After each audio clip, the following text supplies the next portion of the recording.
Kita akan lanjutkan insyaallah kajian kitab Ma'alim fi Tariq Thalabil Ilm. Kita akan bahas langsung saja ke masalah wasiat ke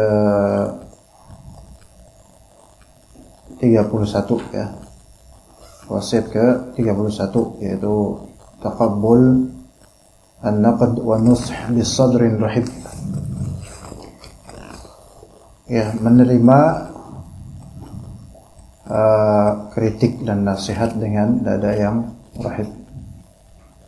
Dada yang rahib itu kayak marhaban gitu. Berarti ada sisi apa? Menerima. Iya. Gimana, mau dikritik nggak? Hah? Anak kritik habis-habisan ya?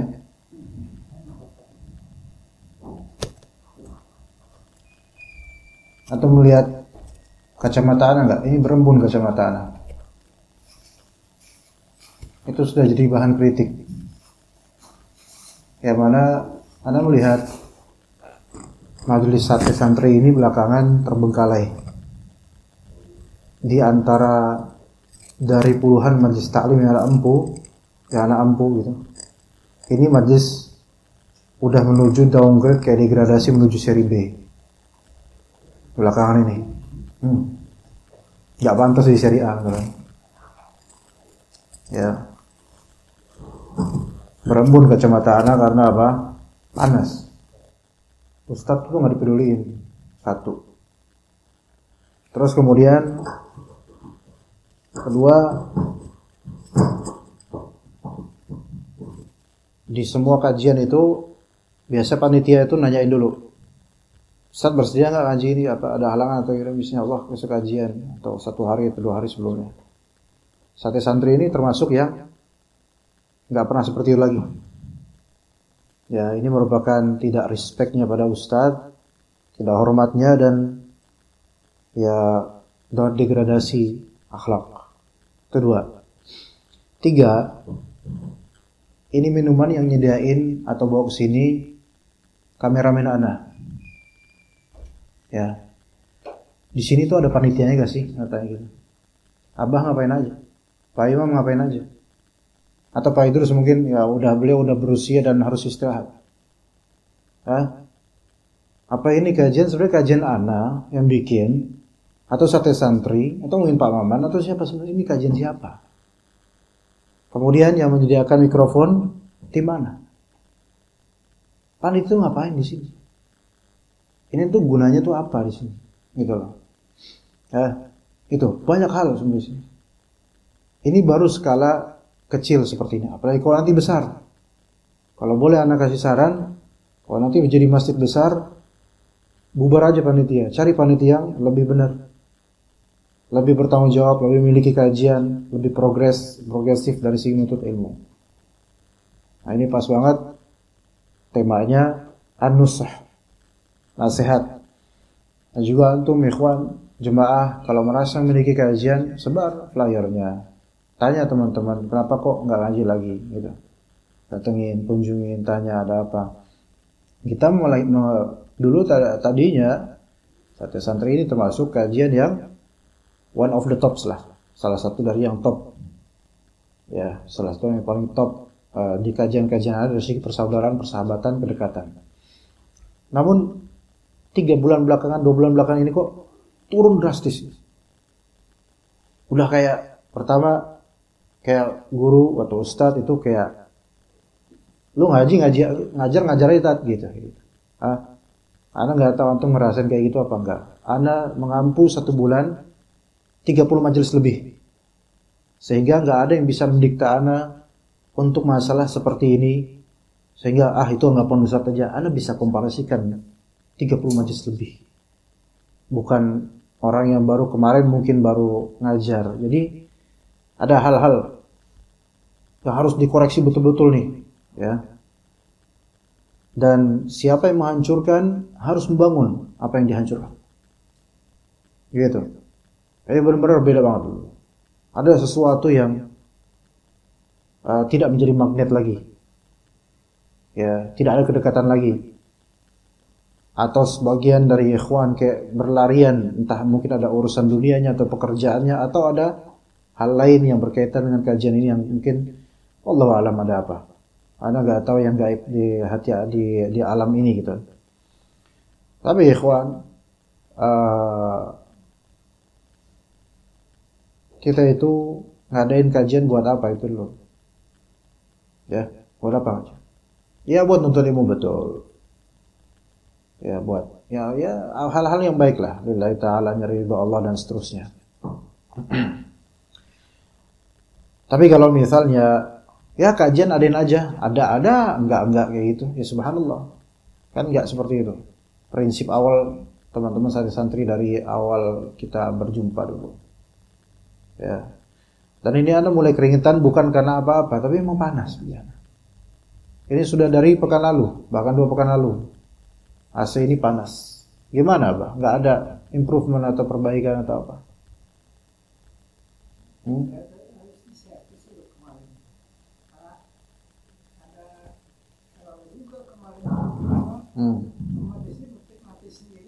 Iya. Ya, lapor ke yang berkewajiban atau cari anggaran untuk ini. Begitu. Ini majelis ilmu gitu. Ya, bukan masalah dah rutin aja terus. Ya. Enggak seperti itu. Ya, ini poin yang ada sekarang belak-belakan aja. Yang selama ini antah. Tapi perlu untuk dikoreksi. Ya. Semua dari ikhwah di sini semuanya betul-betul merasakan. Ketika belakangan ini terjadi degradasi dan downgrade kedekatan. Kemudian semangat nuntut ilmunya ya udah berbeda. Kalau masalah dunia, Anda yakin semua dari kita punya kesibukan masing-masing. Tapi ketika interest itu berkurang, kita harus cari tahu sebabnya apa. Kita harus tahu cari sebabnya apa dan kita koreksi sebab tersebut. Begitu ikhwas sekalian. Ya.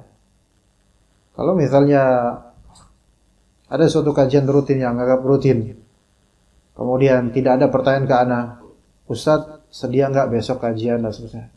Sebenarnya anda juga kalau nggak digituin, maksudnya tidak dianggap sebagai Ustadz lu datang aja gitu. Nggak usah kita kabarin kali, kayak gitu, kayak ada ledekan seperti itu. Semua panitia yang seperti itu dan itu jarang. Boleh dikatakan dari 30 majelis rutin ana di setiap bulanan cuma santri-santri yang seperti ini. Dan itu hanya belakangan ini. Ya. Ini merupakan downgrade adab dan akhlak. Dan ajaibnya yang Anda ajarkan selama 4 tahun di sini, ikhwan. Pak bisa tolong baca nama kitabnya, Pak? Bisa tolong judulnya? Adab dan kiat dalam menuntut ilmu. Dan Anda termasuk guru yang gagal di sini. Dan antum merupakan produk gagal. Ya, kenapa? Enggak mengimplementasikan apa yang kita ajarkan selama ini. Wassalamualaikum. Gagal. Fail. Nah, kegagalan itu enggak bisa dibiarkan kalau kita mau sukses. Ini pas banget pada permasalahan apa tadi? Kita wasiat yang tadi kita sebutkan. Lah ini bagus banget, pas banget ini berarti. Harus diberitahu, harus dikoreksi supaya lebih baik lagi. Ya. Jadi kalau misalnya memang tidak ada kabar atau tidak pertanyaan hari ini ke sini, sebenarnya Anda berhak juga untuk tidak ke sini karena apa? Enggak merasa diundang kok. Anda enggak tahu flyernya, Anda enggak tahu infonya, Anda enggak tahu apanya. Ini dari semua kajian hanya di sini sekarang. Ajaib. Betul-betul ada sisi penghinaan untuk ustadz. Dan ini hal yang sudah lama Anda rasakan. Dan sekarang AC-nya mati. Ya? Nyalain lagi. Pulang nggak bisa. Iya. Di sini udah majelis seperti Allah membuktikan banyak hal error di sini ya. Gitu. Jadi perlu untuk diberi nasihat, koreksi. Ini gimana teman-teman di sini? Ya, gitu. Bismillah, mudah-mudahan ingin. Mungkin dia mati untuk mendingin. Siap Ustaz katanya, ana bakal dingin insyaallah. Bismillah. Nah, ini ke al-wasiyah al-hadiyatu wa thalathun. Ya. Wasiat 31. Ini memang bagian imam dan bagian duduknya Ustaz ini memang paling Masya Allah ya. Antum menikmati AC, ana yang bicara dan berpikir justru enggak menikmati sebenarnya selama ini. Kecuali kalau ini dikebawahin banget, kan kesini baru sini. Ya. Kemudian tim mana? Coba sebenarnya misalnya. Tim mana kan ngurus kamera. Ana sholat selesai mau kesini ya. Minuman belum ada, ini masih dipasang di situ masih mati. Sekarang apakah harus ustadznya yang ngambil minuman sendiri dan ngambil itu sendiri dan ngidupin sendiri? Antum pada kemana ya, ikhwan? Di mana kesadaran antum gitu loh? Ajaib banget gitu loh. Anda dapetin cuma di sini doang keajaiban itu. Ya. Perlu ada betul-betul penugasan yang benar nih. Kok jadi seperti ini santri-santri? Ya gitu kan. Berubah banget. Dan semoga ini puncaknya. Anda sudah memberi beberapa masukan sebenarnya kepada Pak Ibu soal beberapa hal. Namun kok makin kemarin nggak ada perubahan yang signifikan dan nggak ada pendekatan yang terbaik. Tapi tolong ya semua dari antum bekerja sama untuk memperbaiki kembali dan membangkitkan kembali arwah-arwah yang sedang terkubur. Ya. Kita coba mengenang masa-masa ketika ukhuwah di antara kita tuh makin ketika itu masih Masya Allah. Sekarang masih Masya Allah, Alhamdulillah. Ya, tapi hati-hati kalau enggak dirawat kajian ini, kepanitiaannya, kemudian akhlak dan adabnya kepada yang tanda kutip diundang, ya, maka lama-lama bubar. Dan kalau memang yang menghendaki ya, dikehendaki bubar, sebenarnya ngomong aja kalau pengen bubar gitu. Nggak usah dengan cara yang perlahan-lahan. Ya. Kalau kulihal, kalau memang kita mau terus ngaji, ajak teman-teman, semangat dan perbaiki majelisnya. Dan malulah antum sebagai tuan rumah. Tim ana datang lebih dulu pada antum. Dia ngurus kamera, dia ngurus tuh kajian ana. Dia ana berikan fee ya untuk ngurus kajian ana, bukan ngurus majelis yang seharusnya antum yang ngurus. Termasuk fasilitas seperti ini untuk jemaah juga ustaz, seperti air conditioner seperti ini. Ya ini harus diperbaiki, jangan nunggu pada banjir keringat. Begitu. Harus ada inisiatif. Karena nuntut ilmu itu bukan tentang antum jadi ajudan orang tajir, kemudian antum bawa uangnya, kemudian antum nafkahi ustaz dengan amplop atau transfer dah. Oh kayak gitu itu hina buat ustaz. Penghinaan. Enggak kayak gitu. Hatta antum enggak ngasih anak apa-apapun, anak enggak butuh sebenarnya fulus antum semua. Enggak butuh sebenarnya. Tapi kita butuh kebersamaan untuk ilmu. Karena fulus itu habis. Ilmu enggak habis diamalin. Selama kita amalin insyaallah enggak habis, malah bertambah insyaallah. Begitu teman-teman sekalian. Ya, Pak ya. Pak Imam dan teman-teman semua.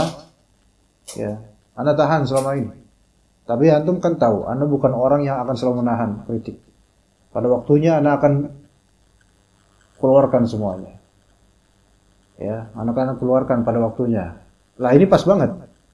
Wasiat ke-31, terimalah kritik dan nasihat dengan dada yang lapang. Wah, alhamdulillah pas banget. Pas banget juga AC-nya lagi kayak gini. Enak ini. Ini namanya Red Hot Chili Peppers, ya. Begitu teman-teman sekalian, barakallahu fikum. Baik, dikatakan oleh penulis hafizahullah, la li'annana, coba dikatakan di sini, li'annana law taqabbalnahu bisidqin la bimumатalatin aw bimujamalatin wa fatahna sudurana linush la saluha katsirun min ma'ayibina wa syu'unina. Karena katakan oleh penulis yang makna di sini, karena jika kita menerima naqd, kritik, nash, nasihat dengan sidq, kita terima dengan jujur, dengan sungguh-sungguh, la bimumatalah atau mujamalah, bukan terima dengan mumatalah atau mujamalah. Apa itu mumatalah, apa itu mujamalah? Mumatalah itu menunda-nunda. Mujamalah itu cuman basa-basi. Ya. Kalau kita nerima kritik tapi ada keinginan gitu ya, nunda-nunda gitu. Atau oh iya, tapi iyanya iya basa-basi. Enggak, jangan kayak gitu. Kalau kita buang dua karakter buruk ini dalam menerima nasihat. Kemudian fatahna sudurana linush, kita membuka hati untuk menerima nasihat. Maka insyaallah akan banyak hal-hal dari kehidupan kita dan urusan kita yang akan terperbaiki. Insyaallah begitu. Jadi terima nasihat tanpa mumatalah, tanpa mujamalah. Mumatalah apa? Matal yaitu seperti kata Nabi SAW, matalul ghaniyyi zulmun. Matalul ghaniyyi zulmun. Ngaretnya orang yang kaya, mampu membayar hutang, ngaret dia, nggak bayar-bayar, nggak sesuai dengan perjanjian, padahal bisa. Ini matal atau mumatalah. Maka ini kezaliman. Jadi mumatalah artinya ngaret. Jadi bilang, iya saya terima nasihatnya, terima kasih. Tapi ada di hatinya itu keinginan buat ngaret-ngaret, nggak merealisasikan. Gitu. Bisa juga atau basa-basi mengiyakan, namun sebatas basa-basi aja. Mujamalah, menghiasinya saja supaya dianggap menerima. Maka kalau sifat-sifat seperti ini tidak dilakukan, ya dibuang, melainkan udah kita jujur aja dan kita buka hati, maka banyak prinsip dan urusan kita yang akan membaik insyaallah. Wa nahnu na'lamu qaulan Nabi sallallahu alaihi wasallam. Kita mengetahui perkataan Nabi sallallahu alaihi wasallam, al-mu'minu mir'atul mu'min. Seorang beriman adalah cerminnya orang beriman. Kemudian dalam lafal lain, al-mu'minu mir'atu akhi. Orang beriman adalah cermin saudaranya.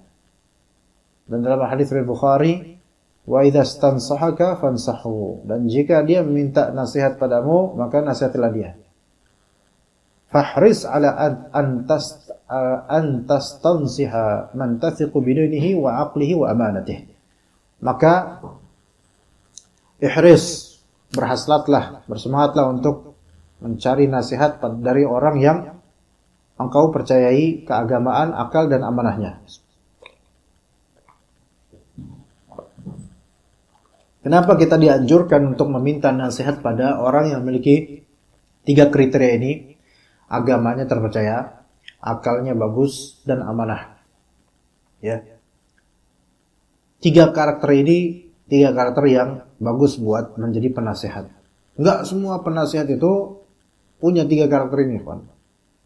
Din, keagamaan, berarti punya ilmu dan punya amal.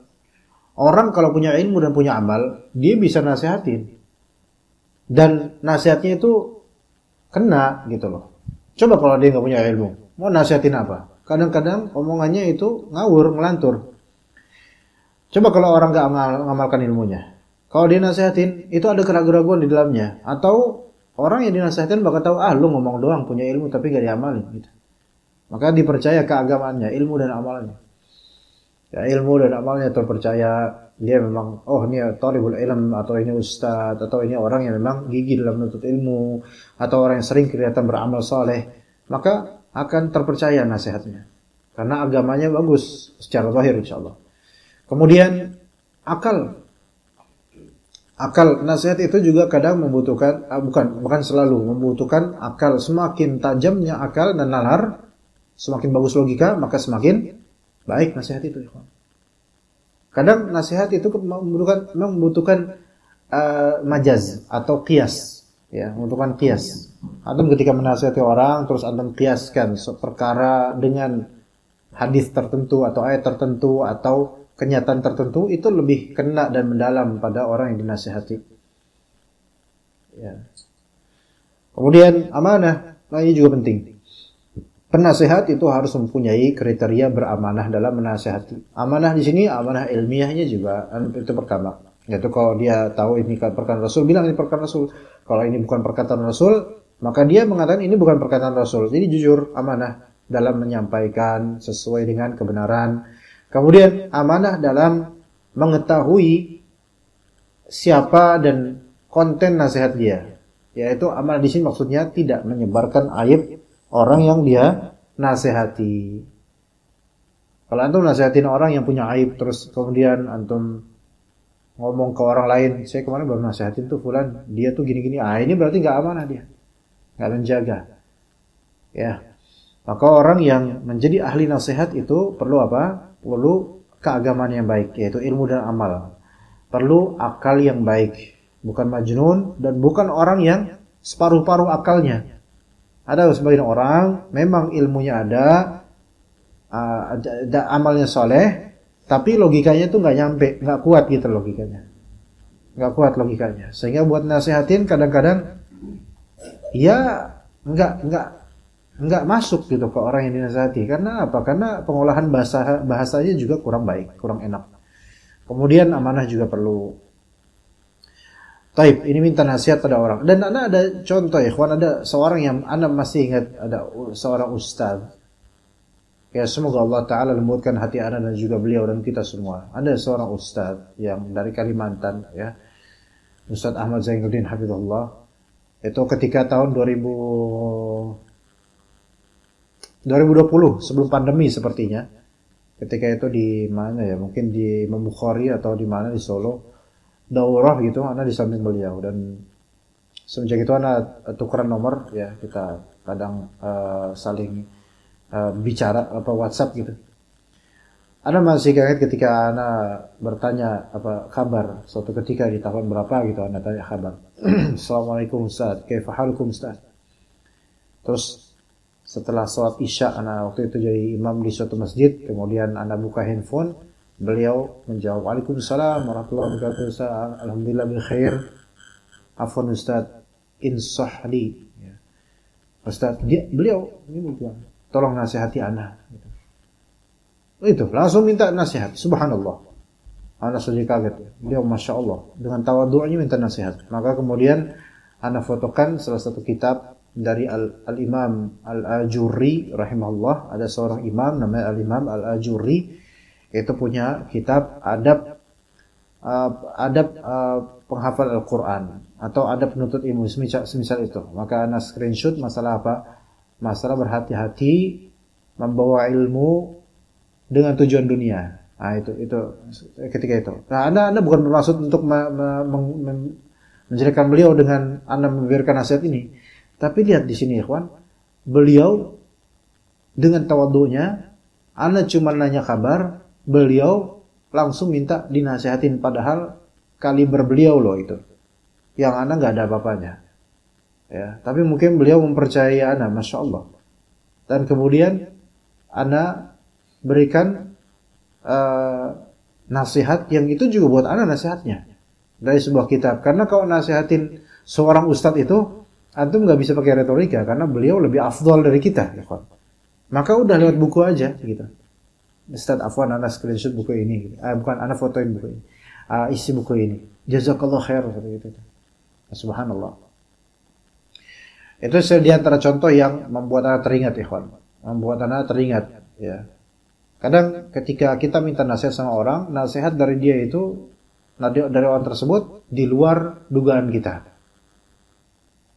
Ya. Dan ketika kita minta nasihat, kemudian dinasihatin, lah jangan kita balas dengan, enggak, saya enggak gitu kok. Lah antum kan minta nasihat. Coba misalnya Pak, antum minta nasihat, Ustaz, tolong nasihatkan anak. Pak, maaf Pak, kalau misalnya kita itu ingin berjihad fisabilillah, maka hanya takut pada Allah, jangan takut pada jin. Terus antum bilang, Enggak Ustaz, anu enggak takut sama jin. Udah diem aja, enggak usah ditimpalin. Namanya dinasihatin, denger gitu loh. Kan minta nasihat, ya udah lahap aja itu nasihat sampai selesai, udah selesai. Enggak usah dilawan. Ustaz kok nasihatin saya kayak gini seolah-olah saya tuh takut sama nasihatin lah. Kan namanya saya nasihatin sampeyan gitu. Ya udah terima aja. Baik, kemudian dikatakan di sini wa in nasahaka nasihun faftah sadrakalah. Jika seorang penasihat menasihatimu, maka bukalah dadamu untuk nasihat itu atau untuk penasihat itu. Buka dada. Jika ada yang menasihatimu, buka dada. Ya. Dari tadi Ana menasihati semua dari antum tanpa kecuali. Mungkin kecuali kameramen Ana karena dia urusannya sama Ana. Tapi semua dari antum, jemaah, panitia semua. Santri ini responsibelnya itu yang responsibel itu semuanya sebenarnya, bukan wanita, ya semua itu kan. Gerakin semua. Jangan pasif semuanya. Ya. Ya, Babah ya. Enggak apa-apa, Bah. Lanjutin, Bah. Ya, Bah. Mantap. Kemudian fa in kana lahu ma qalahu haqqan falhamdulillah. Nah, jika apa yang dikatakan oleh penasihat itu kebaikan, kebenaran, maka alhamdulillah. Wa in kana ma qalahu batila fal ajru laka wal wizru alaihi. Dan jika apa yang diucapkannya adalah batil, maka antum yang dapat nasihat tetap dapat ganjaran karena dengerin nasihat atau berlapang dada. Wal wizru alaihi, dan dosa itu tetap atas siapa? Atas penasihat yang berkata batil. Ya, jadi kalau ada orang nasihat antum, tapi nasihatnya batil, dia membawakan qasidah apa gitu. Ya, membawakan lagu apa gitu dalam nasihatin. Ya, maka dosanya dosa dia. Tapi karena antum telah membuka hati dan lapang dada, antum tetap dapat apa? Dapat pahala. Kadang orang itu nasihatin tapi perkataannya batil. Kadang perkataan batil itu nasihat tapi sekaligus apa? Nuduh. Nuduhnya itu juga apa? Betul-betul enggak ada bukti sama sekali. Ya, maka yang seperti ini kalau bersabar dapat pahala kita. Dan dia yang nuduh tanpa bukti, dia dapat dosa buat dia. Wahdhar minal mumatalat au minal mujamalat. Ihdhar, waspadai dua sikap ini, al-mumatalat dan al-mujamalat. Apa itu al-mumatalat? Apa itu al-mujamalat? Al-mumatalat. Dia apa? Di situ terjemahnya apa ya, kawan? Mumatalat itu. Enggak terjemahnya. Mumatalat dan mujamalat. Nah, hindarilah sikap mumatalat, menunda-nunda, dan sikap basa-basi belaka dalam menerima nasihat. Ya, berkata Ibnu Hazm rahimahullah, kata Ibnu Hazm begini, ablagha fi dhammika man madahaka bima laysa fik li'annahu nabbaha ala naqsika wa ablagha fi madhika min dhammik bima laysa fik li'annahu nabbaha ala fadlik. Artinya apa? Artinya orang yang mencelamu dengan sesuatu yang tidak ada padamu, orang yang mencela antum dengan sesuatu yang tidak ada pada antum, itu telah membuat antum sadar akan kekurangan antum. Dan orang yang memuji antum dengan sesuatu yang tidak ada pada antum, itu telah menghalangi keutamaan antum. Paham gak sih?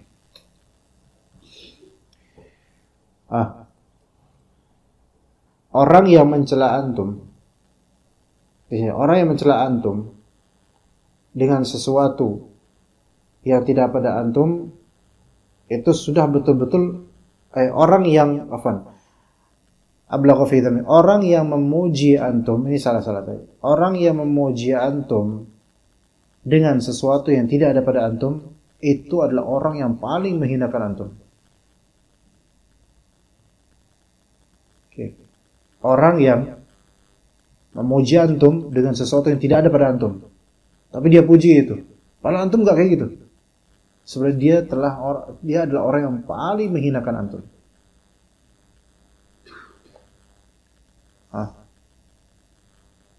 Karena orang yang memuji antum sesuatu yang tidak ada pada antum padahal, itu berarti pemuji ini, orang yang memuji ini, memberikan tanbih atas kekurangan antum. Dia tahu kekurangan antum. Dan dia mencela dengan cara memuji sesuatu yang nggak ada pada antum. Baik dalam rangka satir, nyindir, atau sengaja. Ya.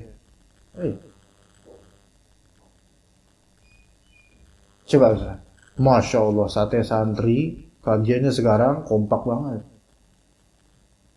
Itu anak pujian tuh. Tapi nggak ada pada antum. Kalau antum GR, bahlul ini namanya. Tapi kalau antum enggak, waduh iya. Ini berarti telah memberikan apa? Tanbih dan peringatan akan apa yang kurang di sini. Justru yang dipuji, justru sesuatu yang dipuji itulah yang nggak ada gitu loh. Gitu, paham gak ya? Ya.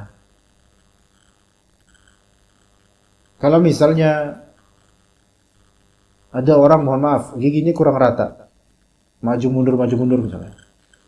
Terus dipuji sama temennya, Masya Allah, antum kalau senyum bikin anak seneng, gigi antum tuh Masya Allah rata banget. Kira-kira ini orang nih muji apa nyela? Nyela. Nyebutin kekurangan dengan cara muji, dan itu adalah ablagh fi dzam, itu yang paling tinggi dalam urusan mencela. Sebaliknya, wa ablagha fi madhika min man dhammaka bima laysa fika li'annahu nabbaha ala fadlik. Orang yang mencelamu dengan sesuatu yang enggak ada pada dirimu, itu sebenarnya memujimu dengan benar-benar karena orang itu enggak akan keutamaan antum. Ngerti enggak ya, kawan? Orang yang menuduh antum sebegitu buruknya, ya, itu nggak ada pada antum, padahal itu antum bari, antum lepas diri dari nggak ada itu. Sih nggak kayak gitu orangnya. Sebenarnya orang ini sedang memuji antum, mungkin emang dia maksudnya mencela, memfitnah, tapi sebenarnya ini hakikatnya adalah pujian. Kalau antum sabar, ini adalah pujian buat antum. Karena orang yang mencela sesuatu yang tidak ada pada antum biasanya adalah orang yang tahu kelebihan antum, cuman mereka orang ini mau menutupi antum dari itu, menutupi kelebihan antum itu dengan celaan. Dengan celaan. Taib, anak-anak pengen tanya kan, cuman nggak tahu nih. Antum tahu nggak yang kasus viral anak belakangan ini, kan, tentang donasi itu? Antum tahu nggak sebenarnya? Nggak tahu. Benar, tahu nggak? Bagus. Tapi ada orang yang pengen memframing anak dan keluarga anak, terutama framing anak, yang menunjukkan anak itu haus donasi, anak minta-minta dan apa yang buat kepentingan sendiri dan seterusnya, di framing anak. Nggak ada pada diri anak. Tapi anak berusaha diam aja. Tapi kok orang-orang malah, alhamdulillah, malah nggak keikut dengan framingnya fulan ini, dan malah justru malah sebaliknya membela anak. Ini sampai ratusan loh, bahkan ribuan komentar viral di media sosial soal donasi yang dikumpulkan, sekitar 70%-nya itu tidak masuk ke anak. Anak nggak apa-apa, nggak masalah itu, orang anak nggak nyari kok. Anak nggak nyari, beneran. Tapi ditahan, dan yang nggak ada terima adalah apa? Dialihkan ke sesuatu yang tidak sesuai dengan keperuntukannya, bukan buat anak juga, bukan, malah justru untuk hal-hal yang seperti untuk yayasan, untuk ini, untuk subhanallah. Sebagian dari anak muda itu bikin yayasan karena nyari rezeki di situ.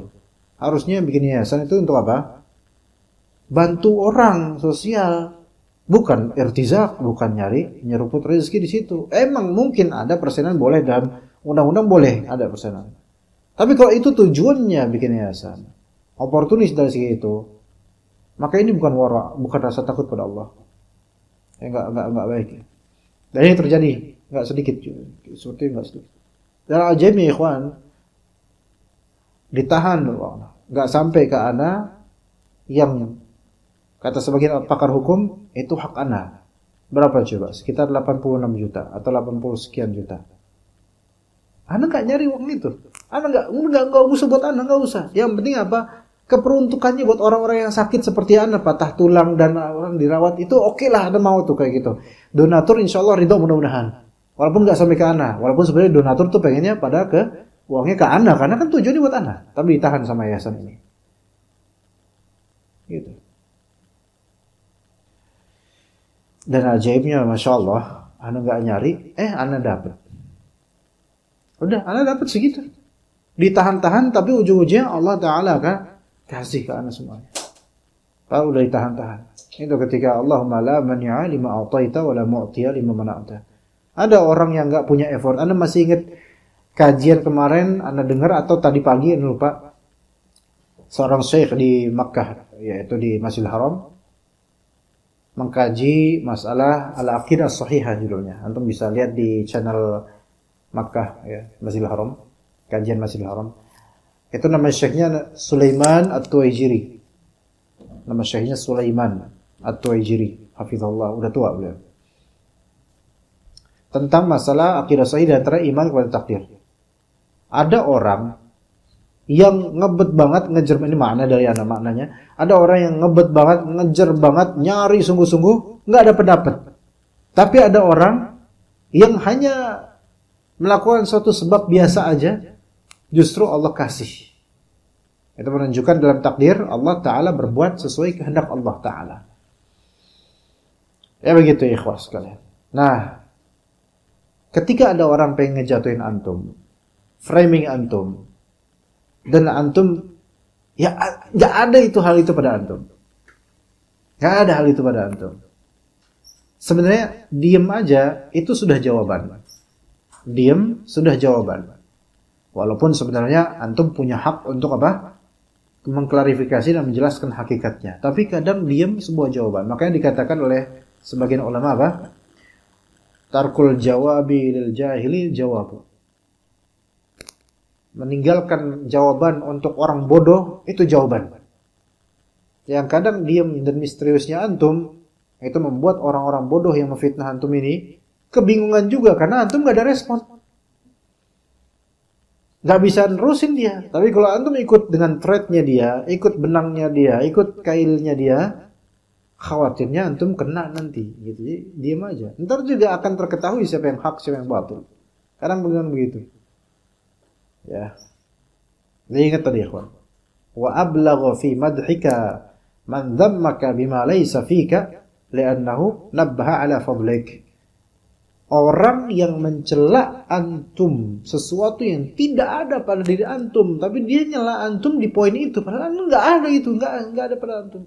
Sebenarnya orang itu sedang memuji antum dengan cara mencela dan dia mungkin bermaksudnya menjatuhkan antum. Tapi kenapa menjatuhkan antum? Karena nabbaha ala fadlik. Orang ini menotis kebaikan antum dan dia nggak terima dengan kebaikan antum, maka dicela dengan framing-framing yang tidak ada pada antum, dengan fitnah-fitnah atau manipulasi data, manipulasi kenyataan, cerita ditambah-tambahin dan seterusnya. Ini orang seperti ini biasanya apa? Mengetahui keutamaan antum tapi nggak terima dengan keutamaan ini. Mungkin antum punya aib, tapi aib tersebut nggak bisa menjatuhkan antum, akhirnya dilebih-lebihkan untuk menjatuhkan antum. Maka diemin aja. Toh nanti juga seiring berjalan waktu, orang-orang akan melupakan aib fitnah tersebut dan orang-orang akan kembali melihat bagaimana istiqomahnya antum. Begitu ya ikhwan. Sekarang dakwah sunnah ikhwan, dakwah sunnah udah berapa tahun bermekaran di Jabodetabek, terutama di Indonesia atau Jawa. Udah lama, mungkin sampailah 20 tahun gitu. Dari dulu kan sampai sekarang fitnahnya gitu-gitu aja. Wahabi, merasa paling benar, paling nyunah, gitu aja. Udah muter jargon-jargon gitu, tuduhan-tuduhan gitu. Teroris dan seterusnya. Dan ternyata nggak terbukti tuh. Maksudnya kalau ada orang yang karakternya salah, ya nggak benar, itu oknum. Buktinya sampai sekarang dakwah sunnah kira-kira makin luas ya? Ya alhamdulillah makin luas, alhamdulillah makin dikenal dan banyak yang bela. Dan antum akan melihat orang-orang yang mencela dakwah sunnah ini, mereka menuduh yang bukan-bukan, nggak ada pada ustaz-ustaz. Coba contoh misalnya Itu dai sunnah, dai salafi itu dapat gaji dari Saudi berapa waktu itu? 25 juta atau berapa? Katanya berapa waktu itu? 25 juta ya. 2000 dolar berapa, Pak? 2000 dolar gede banget dong itu, nggak mungkin lah, Pak. 20 juta kali. 20 juta ya. Itu tahun berapa itu dai itu ngomong kayak gitu? Udah berapa tahun nggak tahu dah. Belum diralat itu. Padahal lebih dari itu. Gak misalnya. Itu kan supaya apa? Supaya memframing. Ini memframing supaya apa? Orang jijik dengan dai-dai sunnah karena matre gitu. Karena ternyata di balik dakwah ini ada iming-iming dari Saudi gitu loh. Subhanallah. Padahal dai-dai sunnah itu dai-dai yang nggak mentarifkan umumnya gitu. Dikasih amplop alhamdulillah, nggak dikasih innalillah. Nggak ada target, nggak ada klausul sebelumnya, nggak ada. Ya, nggak ada. Semua nerima aja alhamdulillah. Ya mungkin ada sekarang aja itu yang apa berapa belas juta itu pun nggak, anak nggak mau yang seperti itu.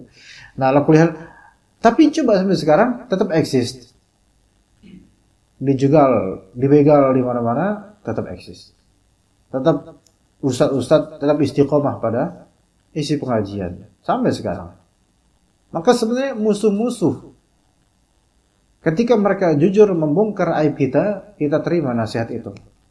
Tapi ketika musuh-musuh ini melebih-lebihkan nasihat dan kritiknya di luar dari yang ada pada kita, maka sebenarnya mereka itu mengakui apa? Keutamaan kita. Begitu. Karena seandainya kita sebegitu hinanya, maka cukuplah katakan apa adanya dari kekurangan kita, nggak usah lebih.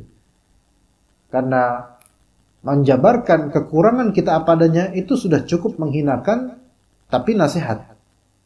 Adapun kalau menjabarkan yang tidak ada pada kita dari kekurangan, nah ini berarti antum muji sebenarnya. Begitu. Jadi kita tahu tanda orang hasad atau hanya benci dari sini. Dia memframing kita, nah berarti ini orang imma hasad atau benci. Memframing kita sesuatu yang tidak ada pada kita. Gitu ya, Pak. Ya. Dan barusan ada azan atau anak salah dengar atau gimana, Pak? Belum kan? Taib. Ba'dun nas qad yasma'u aw yusghi bi udunayhi lin-nasihi wa fi nafsihi min al-idtirab wal haraj ma Allah ta'ala bihi alim. Sebagian orang itu ada yang suka mendengar atau betul-betul menempelkan telinganya, ya, memperhatikan benar-benar lin-nasih, kepada penasehat. Wa fi nafsihi min al-idtirab. Di dadanya itu, di jiwanya itu ada goncangan, keresahan. Wal haraju mallahu ta'ala bihi alim, dan juga ada rasa sakit di hatinya ketika mendengar nasihat yang Allah Ta'ala lebih tahu isi hati orang ini. Bal inna ba'dhan nasi qad ta'khudhuhu al-'izzatu bil itham fa idza faraghta min nasihatik. Sebagian orang ada yang justru melawan. Setelah engkau selesai nasihatin dia, wah dia langsung kelagapan, ngelawan langsung. Wa qala wa ana indi laka nasihat. Gue juga punya kritik buat lo gitu. Jadi ngebalas, emang lo doang bisa kritik. Saya juga punya kritik buat lo gitu. Fasma fika kada gitu. Jadi dilawan, dengerin, kamu juga kayak gini, kamu juga gini, lu juga gini gitu. Fa asbahatil mas'alatu yadan biyadin wa ha'an bihain. Maka masalah menjadi apa? Jadi berantai. Yadan biyadin itu tangan dengan tangan jadi berantai. Ha biha yaitu ini ngasih, ini juga ngasih. Jadi saling tukar sesuatu. Wa hadza la syakka minal jahl. Ini tanpa keraguan, ini termasuk kebodohan. Ini termasuk kebodohan. Nah, wa'lam anna ihqaqal batili wa ibtalal haqqi sifatu ijramin. Ketahuilah bahwasanya memframing kebatilan supaya jadi hak dan memframing kebenaran supaya dianggap batil itu adalah karakter kriminal. Ijram, mujrim, penjahat, kriminal. Iya. Jadi yang batil itu dikemas supaya terlihat hak. Yang hak dikemas supaya dijelekan supaya kita lihat batil. Ini adalah karakter penjahat. Orang baik dikemas supaya terlihat jelek. Orang jelek dikemas supaya terlihat batil. Orang berilmu dikemas seperti orang bodoh, nggak ngerti apa-apa, dijelek-jelekin. Orang bodoh diangkat-angkat dan dianggap seperti orang yang ahli atau apa. Nah, ini sebenarnya ijram, zalim, tidak menempatkan sesuatu pada tempatnya. Kama qala Ibnu Jama'ah, sebagaimana dikatakan oleh Ibnu Jama'ah Syafi'i ya dalam kitab Tadhkiratus Sami' wal Mutakallim.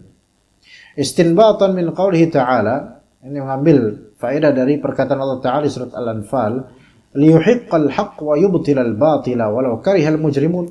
Allah Subhanahu wa taala menegaskan agar ayat ini turun untuk mendudukkan kebenaran sebagai kebenaran dan mendudukkan kebatilan sebagai kebatilan, walaupun para pelaku kriminal atau orang-orang jahat itu membenci hal itu. Jadi ini menunjukkan bahwasanya di antara karakter penjahat yang benar di framing supaya terlihat salah, yang batil diangkat-angkat supaya terlihat benar. Ini orang jahat seperti ini, manipulatif. Ya begitu. Kira-kira udah azan belum? Udah? Baik, kita azan dulu. Fadhal. Baik, di sini kita lanjutkan sedikit di wasit berikutnya. Ini mati lagi Pak. Pak, mati lagi. Bisa di ini lagi, di refresh. Oh, timer ya. Wasiat ke-32. Adamul iktirathi biqillatil mustafidin. Adamul iktirath biqillatil mustafidin, yaitu jangan anggap musibah. Jangan jadikan sedikitnya orang yang mengambil faedah itu sebagai musibah. Ya, jangan jadikan sedikitnya orang mengambil faedah sebagai musibah. Fa inna Allaha qad yuyassiru laka muhadaratan aw darsan aw kalimatan. Allah Ta'ala memudahkan untukmu, wahai penuntut ilmu, untuk berperforma atau untuk menyampaikan muhadarah, yaitu kajian atau dars, kajian rutin atau kalimat. فَإِذَا بَدَأْتَ فِي الْكَلَامِ إِنْفَضَّ عَنْكَ أَكْثَرُهُمْ. Ya kadang-kadang kalau misalnya Allah Ta'ala mudahkan kita untuk muhadarah, kajian, Masya Allah ya. Ketika udah mulai omongan, udah mulai kita ngajar, ternyata kebanyakan dari jemaah infadda ank, yaitu keluar gitu. Kebanyakan jemaah keluar. Sahihun annal jam'a lahu atharun 'ala an-nafs wa yab'athu fil insani al-himmata wan nashat. Sahih bahwasanya kemajmu'an orang, ngumpul bareng banyak-banyak itu memiliki athar 'ala nafs, yaitu dampak pada jiwa guru atau ustaz, dan membangkitkan pada jemaah itu al-himmah dan nasyat, yaitu spirit dan semangat ya, karena banyak yang hadir tabligh akbar dan semisalnya ya. Walakin ma'a hadza law lam yantafi' illa wahidun fal ajru 'azim. Tapi kendati pun begitu, seandainya tidak ada yang mengambil manfaat dari kajian antum atau kalimat antum kecuali satu orang, maka tetap ganjarannya tetap besar. Fala tanzuranna liqillatin nas. Jangan engkau melihat sedikitnya orang-orang yang hadir. Ya, maksudnya tetap hadir untuk majelis ilmu, alhamdulillah. Tapi jangan menjadikan antum putus. Tetap aja ngaji. Baik pembicaranya ustadz ya, ataupun hadirin. Tetap ngaji. Ya, walaupun enggak banyak. Dibandingkan mungkin kajian di masjid-masjid lain misalnya, di sana lebih banyak di sini. Nah, itu mengaji aja enggak apa-apa. فلقد ذكر الذهبي رحمه الله تعالى عن عبد الرحمن بن مهدي رحمه الله تعالى. Ada Imam Al-Zahabi rahimahullah menyebutkan dari Abdurrahman bin Mahdi rahimahullah bahwasanya Abdurrahman bin Mahdi berkata, "Kuntu ajlisu yaumal jumu'ah." Saya duduk majlis di hari Jumat. Fa idza kathura an-nasu farihtu wa idza qallu hazintu. Ketika orang-orang banyak yang hadir, maka saya senang. Tapi ketika mereka sedikit yang hadir, saya sedih. Wa sa'altu Bishr bin Mansur, maka saya bertanya kepada Bishr bin Mansur akan hati saya kok seperti ini. Maka kata Bishr, "Hadza majlisu su fala ta'ud ilaihi." Fama 'udtu ilaihi. Ini adalah majlis su. Ini adalah majlis buruk. Maka jangan kamu kembali ke situ. Maka aku pun tidak kembali lagi ke situ. Ini imma Abdurrahman bin Mahdi sebagai pengisi kajiannya, atau imma Abdurrahman bin Mahdi sebagai hadirin. Apapun itu sama aja. Maka Ustadz ya, dai juga hati-hati dengan fitnah di qalbunya tentang popularitas. Ya, sejujurnya Anda dulu merasakan hal-hal seperti ini. Ketika yang hadir banyak, Masya Allah. Ketika yang hadir sedikit, kesel. Kalau tadi, masalah nasihat tadi itu bukan masalah banyak atau sedikitnya hadir. Tetapi ada beberapa kronologi atau beberapa hal di luar majelis yang memang harus dibenahi. Dan juga di majelis. Tapi ini masalahnya adalah ketika parameter senang atau tidaknya kita ke majelis ilmu itu di kuantitas. Nah ini salah. Ini salah, wallahi salah. Anda ngerasain kok.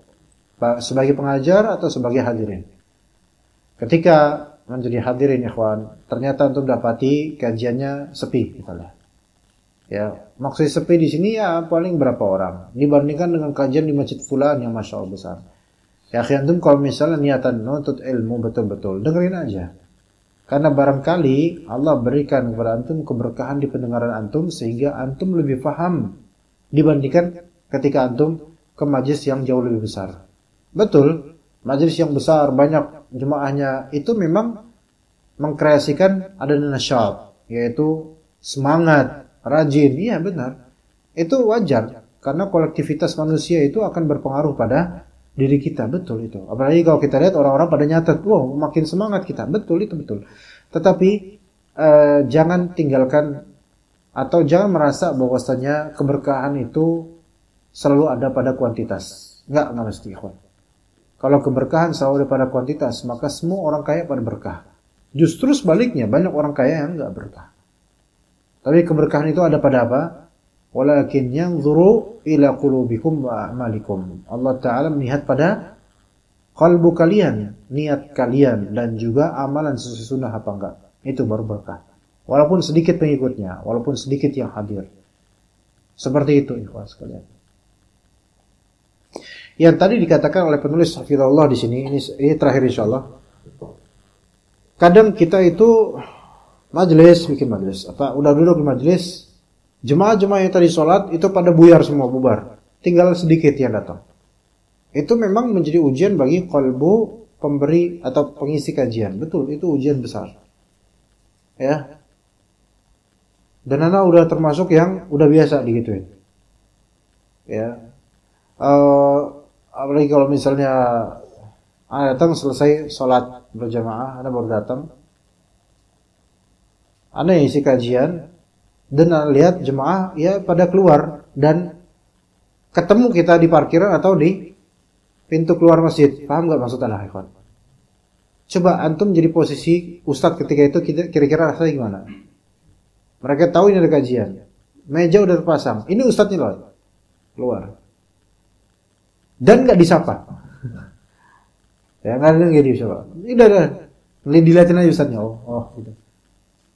Kita masuk udah seperti itu kenyataan sekarang tuh biasa seperti itu. Sehingga anak udah mengkonsumsi hal kayak gini udah biasa, udah nggak usah dibaperin lebih kan mungkin mereka ada hajat atau memang nggak mau majelis ilmu atau gimana nggak tahu, tapi nggak apa-apa begitu. Sampai suatu ketika ada suatu masjid, mungkin ini kameramen ingat, putra mungkin masih ingat. Habis subuh, yang mana emang udah pada tahu ada kajian, pasang kamera dan seterusnya ya, pasang kamera dan seterusnya. Masjid udah ada subuh. Nah, Anda masih gitu kajian. Ya. Nah, kelas Anda sendiri yang naruh meja kecil. Meja Anda duduk di lantai, soal kajian duduk di lantai. Anda naruh meja kecil. Ya. Yang buat tatakan buat buku dan buat buku dan tablet. Nah, yaitu sejak Anda sendiri nyiapin meja kecil, Anda sendiri naruh, itu jemaah pada mulai buyar satu-satu. Anda duduk, bismillah siap ngajar, dan pas Anda lihat hadirinnya ada berapa jemaah? Ada berapa coba? Tebak ada berapa? 1. Dan itu kameramen Anda. 1 doang, dan itu kameramen Anda. Artinya nggak ada orang, wallah ya, nggak ada orang sama sekali. Kajian tetap lanjut, karena Anda yang ngadain kajian di masjid itu, dan DKM setuju, semua jemaah setuju. Udah biasa, kajian udah rutin. Ba'da subuh. Ini jemaah Anda nih, 1 orang ini. Udah itu dah. Sampai suruk atau menjelang suruk. Itu. Gak ada yang datang. Enggak, ini ba'da sholat subuh loh. Yang mana tadi ada 3 soft. Buyar semua kecuali kami berdua doang. Dan Allah Maha tahu siapa aja yang hadir di situ, mungkin jin, malaikat, Allah yang lebih tahu. Tapi maksud dari kalimat ini adalah, maksud dari cerita ini adalah, mungkin dulu ketika anak usia berapa, mana ngamuk kayak gini. Tapi kalau sekarang udah nggak terlalu mikir seperti itu. Apakah mereka salah? Ya, ini kesalahan. Makanya di sesi-sesi berikutnya, Ana ingatkan beberapa dari ikhwan agar jangan kendor majelis ilmu, hargai majelis ilmu. Ana ingetin terus. Ya, kalau misalnya ada seorang dai yang nggak pernah mau ngingetin madu'unya, jemaahnya, maka pertanyaannya di mana letak kasih sayang dai itu tuh, terhadap jemaahnya.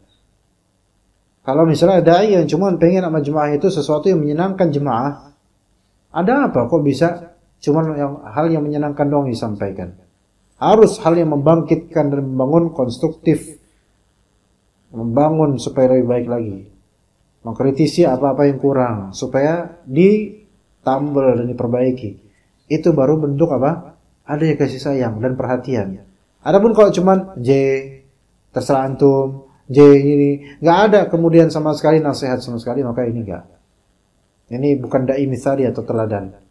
Maka ikhwan buka hati untuk dikritisi ketika memang kita punya salah. Ketika kita memang punya salah. Bahkan ketika kita nggak punya salah pun nggak salah juga kita dinasihati.